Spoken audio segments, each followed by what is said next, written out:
Assalamu alaikum warahmatullahi wabarakatuh. Omulonja nda Salam TV. Leero twakasibako ennaku 14 ku mwezi omutukuvu ogwa Ramadan. Kansubira oli bulungi. Program Muslim Sisters Show. Hajja Makbai ly'erinnya lyange. Wali obaddekaawo ne weebuuza nti omuntu asiibulukusa atya? Era birungi ki ebiri mu kusiibulukuka? My sister ndaba ku Salam TV. Obudde bwa futaali. Era tuli mu maka ga Rashida Sentamu. Twagala tubuulire okusiibulukuka ye akutegeera atya era akutegeka atya. Yes.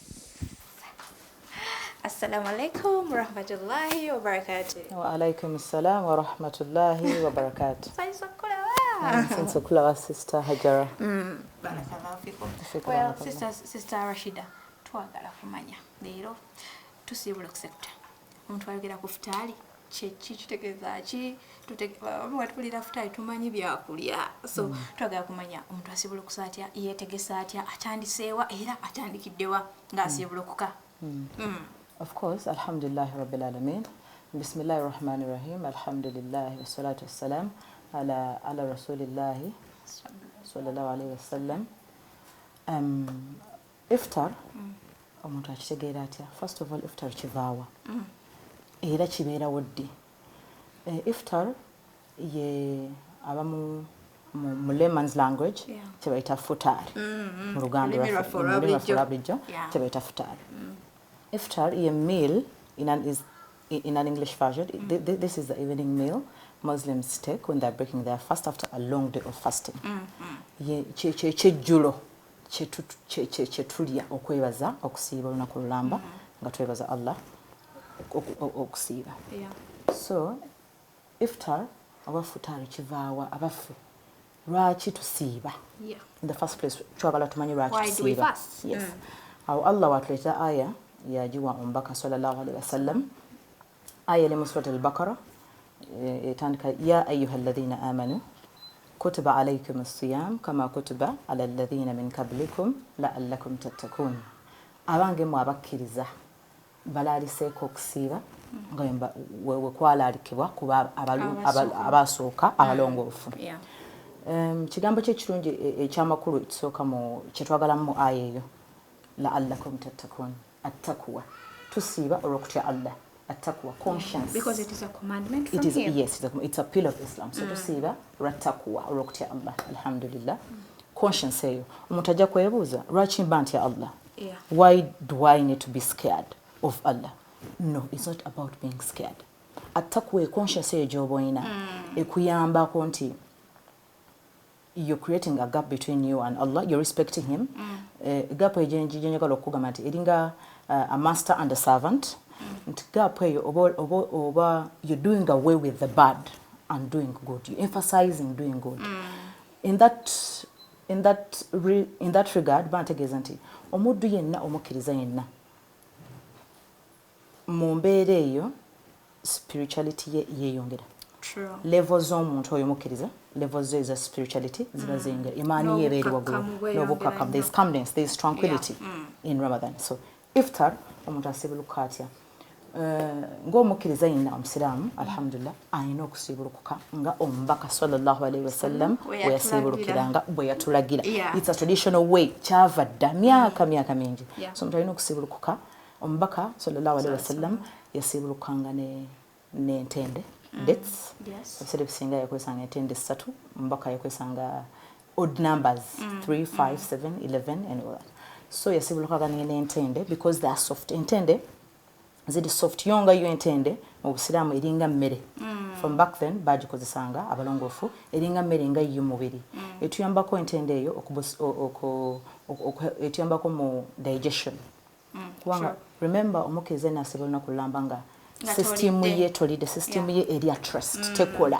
So watandika okuteekayo ekintu ekiri hard engano ekiri hard oba oyongera ogikaluubiriza to function. So kigana nakulemesa okukola ibada endala okukola okusala magharibi okusala tarawih okusala isha tugenda okulemesa. So otandika ku bintu ebiri soft like entende amazzi you take water is sunna. Lwaki tutwala amazzi? Tunywa amazzi olwokubanga tuba n'enkalamata tuba n'ennyonta. So tumala okunywa amazzi tulina edduwa gye tusoma gatwebaza Allah tusomere mu Sister Rashida duwe je tusoma nga tumaze okunywa amazzi bagita dhahaba ad-dama'u wa bitallat al-uruku wa thabata al-ajru insha Allah duwe tegeze vunnola nti ay Allah wange nkwebaza nnyo ntene egenze nkalamata ene evuddewo I've been fast the whole day ebadde nnuma so bwenywa kusipa eyo nenywa amazzi nkalamata eggwawo so nebaza Allah nti ampemu ekirungi oba okusiba kwembadde nako ruwadza bajja kuzimpa inshallah mansuubira nti Allah ajja kundwadinga inshallah Sister Shida tulage mu engeri gye tugenda osibulukukamu kubanga obudde wentuna kusa bulayika nabwo butuuse tutandikirewa ku juice ku mazzi ku ntende ebintu ebiri soft nga amazzi gonna abantu bagala nnyo ka juice akawulira ddala nga emirembe gikomyewo why water fast twanga omubiri guno gwetaaga amazzi the whole day osiri oli dehydrated basically ng'omuntu scientifically omubiri guba guli dehydrated kati olina okusookayo amazzi ago negakuyambako system negakuzza obujja nofuna amaanyi so that oba wooteekayo emmere gakuyambako with the digestion so amazzi gali very important very important then bwe tumala amazzi olwo wetulya entende oba ntende esooka amazzi kiri erimu okkiriza osobola okusooka entende osobola okusooka amazzi kati wetunulira amazzi ago waliwo abaagala nnyo gateeka mu fridge omanyi modernity tulina fridge zaffe waka nsiibye nywega nnyo gogagana gavudde mu fridge oba room temperature dana agasitadde mu fridge kiba eri omukkiriza but scientifically ekyandisinzeko obulungi olina kunywa gali room temperature ekyandisinzeko obulungi n'onywa gali warm ogayamba omubiri you get more energy gayamba omubiri okusingako amazzi aganyuguga even scientifically tegakkirizibwa aganyuguga amazzi so tutegeka amazzi gaffe ne juice waffe then otubuli eki ekirala kyetuzaako ku iftar tuba tulina okulyako ekisaanidde kisakisatu ekitulemesa kola kutya kusaala kitulemesa kola ibaada zaffe wabula at the same time yatuwa obudde obweyongerako okola kutya okubanga tulya in different intervals tutyako kitonotono mpaka yatutuuka n'otugamba nti mpaka olaba ekyeru nga kyawukanye kuki ku kiddugavu nga obudde bwa sohoro bukobe butya nga buwedde nga yatukkiriza okulya si kulya wano nga tutandika nti iftar kulya kimu no it is not advisable nti system yaffe oba ogenda kugyonoona so nga we watugambye tugenda sooka ndoza tunywe ku tuzzi then n'entende eryanvu lino ligattako ki mu kusibulukuka eryanvu it's part of the fruit naye teriba lyetaaga amaanyi mangi okubeera digested okusinga ku ebibala ebimu nga watermelon dates zentende grapes so system yaffe eno tuba tugenda ogisaasira ebirina okudda ntulafakka tuba tusiibye system yaffe ekendera mu size so bwe tuba tulya fruit season eno mitendera ki gye tuyitamu ng'ate twasiibye nsookeyo pineapple nzizeko watermelon tegeko eryenvu tutangazeemu kaawo Sister Rashida oluwaddembe okavinga a piece on each fruit oluwaddembe naye nga olyako kitono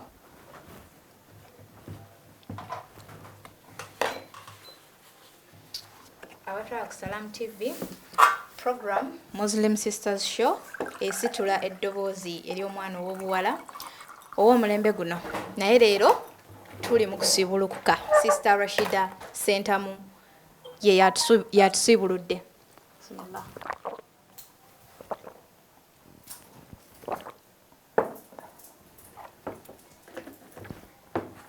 otuzi twaffe tumaliza oteekayo otuzi tumaliza okuteekayo otuzi omukkiriza yenna awo aba alina okusomayo edduwa edduwa gye nayogeddeko earlier on الذهب الدمع وبتلت الأروك وثبت الأجر إن شاء الله أي الله nkwebaza olw'ennyonta enkalamata eno gye nziggyeewo era nkusaba ompeemu empeera nnyingi inshallah mba nsuubira okundwadinga olw'ekyo kye nneerekereza eri Allah oyogedde ku mpeera tuli mu kusibuluka mpeera ki ze tufunamu kati ffe abaasiibye ate alhamdulillah Mungu atuwadde okulabika nti tusibuluka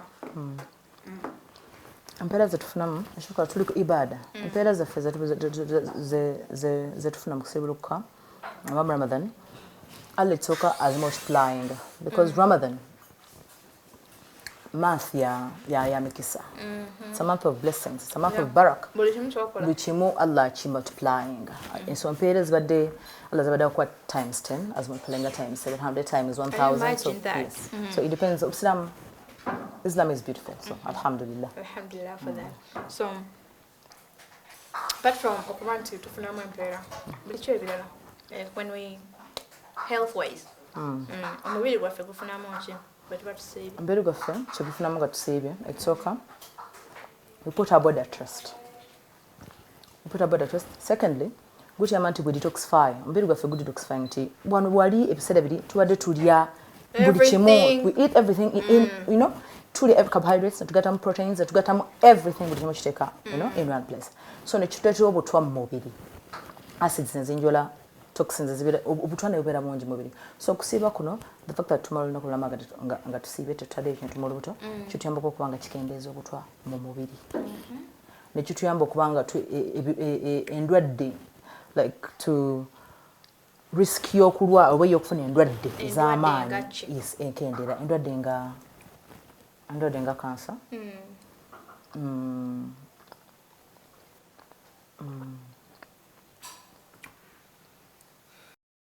ulcers kubanga kikuyambako nti wano mu kusiibulukuka otegeera engeri mubaka gyasiibulukanga sallallahu alaihi wasallam kiyamba okubeera nga oli piki yes oyongera okulutegeka oba piki mu byokulya nti kino this after this so Sister Rashida, do you notice that wetuba tusiibye obeera weesunga okulya emmere nnyingi ng'osiibulukuse you like kino kyagala kiri nkyagala but after ng'omaze okuteekayoko ku kintu you feel like ojjudde oluto olujjudde in just like 5 minutes nga tolina nakyolidde you become full because our system ekyuse system yaffe emanyidde kino and basically omuntu yandibadde oba atambulira kweyo embeera system eba ekyuse n'obulamu bwa bulijjo yoba yandibadde ayagala leeta buzibu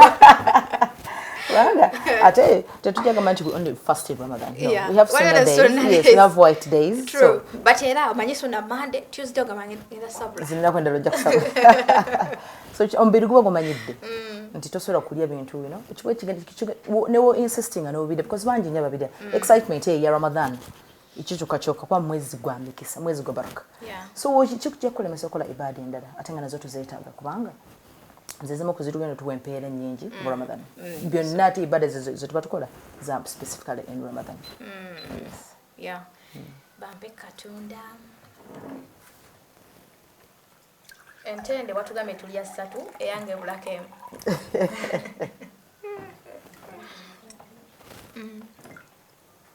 Buzibu ki obuyinza okubeerawo singa tugeze oli mu lugendo okusibuluka kukusanze makkati g'olugendo tofunye ekyolya in time newesanga nti sawa zikuwezeko nga 4 tonnasibuluka omuntu ali mu mbeera eyo ayinza kikwasaganya atya like aba ayina kukola atya Etuka mbaka sallallahu alaihi wasallam yatulalikirako natugamba nti twanguye nnyo okusibulukuka omukkiriza yenna ayanguye nnyo iftar ate tukeese sohor ofunamu empeera so omukkiriza yenna I believe nze nga nzibashidda nti wubanga weeteese ti mukkiriza yenna alina okweteekateeka ogenda ku lugendo tambula ku lugendo tambula mu ekipa y'amazzi have a bottle of water weetegeke naye nti ugenda tutambula bwe ruti by within 3 hours ku bantu use naye ebigwa bitalaze bibamba inevitable bibaamu so weetegeke omukkiriza yenna alina okweteekateeka nti have to have a bottle of water kibi nnyo omukkiriza obanga akeeresezza nga okoze kigendererwa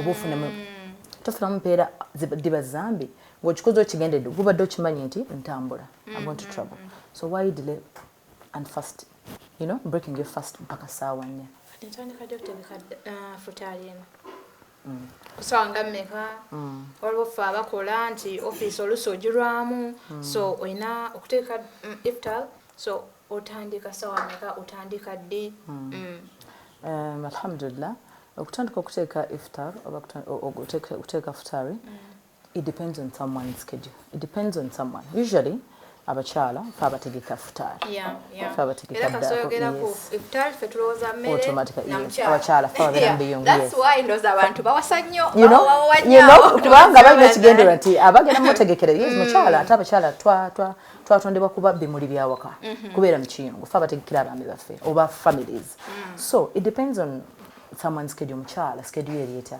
wali abakyala nga tebakola the home mothers the stay home mothers babira waka abakyala nga tebakola so omukyala oyo nena omukiriza oyo waddembe okutandika okuteeka iftar sawa after the holy prayers depending on chikyagenda okutegeka and how long it takes her. It depends on someone depending bimeka byagenda okutegeka kati tuwe that scenario ng'omuntu atandise ku dhuhuri abagenda fumba merengaki abagena it depends on someone's timetable as well anzo kufumba nzo gama tinya fumba pilawo giteka manyama erimu ebirungo bingi nzo gama ja fumba katogo akabo monde oba akamatoke amatoke mu nyama oba amatoke mbyenda oba amatoke mu binyebwa I know kutegeka juice wa kamla if you're home you know you have to oba ino mu kamla depends ogena butunda ogena kuteka mu menvu ogena kuteka mu watermelon ogate michungwa obo nabudde and mind you one thing I realized as Rashid anti obudde bwa Ramadan budduka nnyo Ramadan kati ne boti ngobudde bugendera iftar tusi ngobulira mwazini akoza atya ayazini nga sawa yakusibuka so obo ino kuwa timetable as a person so wekijjanga ku muntu akola nga mukyala she's a working lady mukyala mufumba naye nga akola nemugwa kuva nga saa 10 madusali nnyo kubanga ennaku zina bakyala tukola nnyo like tulina mirimu mingi nnyo office abamu eri mu town so oyo bwatyo alina okukomayo waka nategekera abaana saawa mmeka mukyala oyo of course ekyenagamenti you have to timetable yourself you know kumanya your schedule but abakyala abo usually abakyala bakola kyemmanyiko nti oba n'omuntu ewaka generally backup yes it's a backup could be a maid could be a sister could be a relative oba omuyina ewaka so ojja omanyi nti at least 50% akoze atya are covering the fact that oba married shala basinga babagala nga yafumbye ekintu kye special for the husband you know for the family n'abaana be so ojja manyi 50% is worked on no tandikirawo regardless nti n'oba otuusa 10 kitundu 10 you can still do what depending ti wala abantu abafumba ku gas eri quick nnyo wala abantu abalina cookers abalamanda so depends ewako ina ki so usually kyemmanyi nti okweteka kulina okuba kungi kyenagambe kiri mu ntandikwa nti kyenagambe mu ntandikwa nti it even depends omuntu ogenda kutegeka ki what do you have kiki kyolina ti leero mande ngenda kulya ki ngenda kulya ki ekiri ku timetable yange bw'otandika okutegeka and what time would you start yes like kitwala bbanga ki okusibulukuka ate malensaale magaribi ate malensaale ishai usually it should be tulina okwanguyiriza okusibulukuka and usually we have to take 5 minutes kubanga 5 zina kuba I will not estimate that much naye nga zina kuba a few minutes lwaki kubanga tulina okudduka tukola tutya tukwate magaribi esawa ya magaribi eswala ya magaribi etandika mangu so tulina ogikwata mujjamu ebiseera ate tuba tukyaliawo neisha inengirawo so tumara immediately after magaribi ne tukola edduwa zaffe ne tubaza Allah we rush for iftar tufuna futari yaffe so usually Isha starts at around 8:10, 8:15, around there. So, obudde obwo bwolina okubwewa nga bwetegeka kola kutya okumaliza iftar yo. By the same time ng'olya ekigero ekyo ekikumala. Omulungi ali ku Salam TV. Onako olwaleero tusibulukidde wa Sister Rashida Sentamu era ndowooza mutulaba tuli busy nnyo Dak. Atusomesezza buli kimu. Naye ate teweerabira nti okulya obulungi oba a good health starts with you. Sister Shida atugambe nti bwe tuba tusibulukuka mubuziza okusaala n'okusibulukuka omuntu akibalansinza atya. Atuzemu natugamba nti lyako eddakiika 5 osooka ogenda osaale magaribi. Awo wennyini we tugenda okutandikira kati komewo